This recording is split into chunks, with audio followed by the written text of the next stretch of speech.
So to tie the bluegill bully spider, I start off by mashing my barb in the vise, and that'll just make it easier to remove the hook when you catch a fish. Next, secure the hook in the vise, and then pick out a thread, here UTC denier 140 in the color red. Go ahead and start the thread on the middle of the hook shank and work back towards behind the barb, then wrap forwards and cut your tag end free.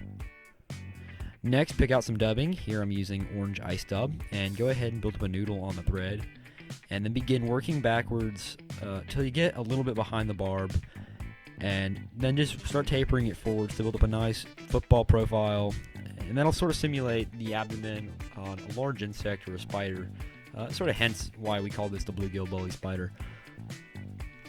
And you might need to use a couple different bundles of dubbing in order to get the right size and profile. So just take your time and get it right.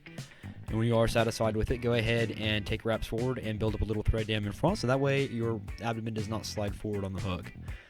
Next, you're going to want to pick out some rubber legs. Here I'm using yellow round medium-sized rubber legs from a hairline package, and I just double them over and I tie them in on top of the hook shank.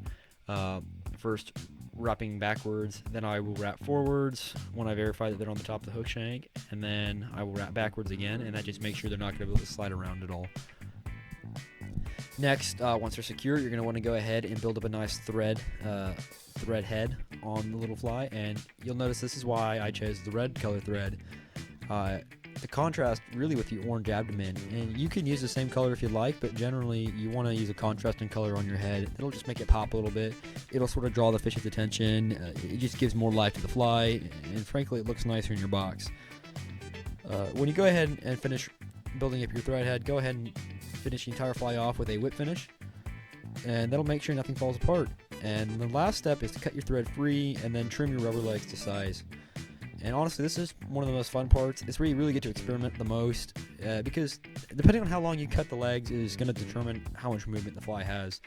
I personally prefer stiffer legs, so I cut mine a little bit shorter at about 1.5 length of the hook shank.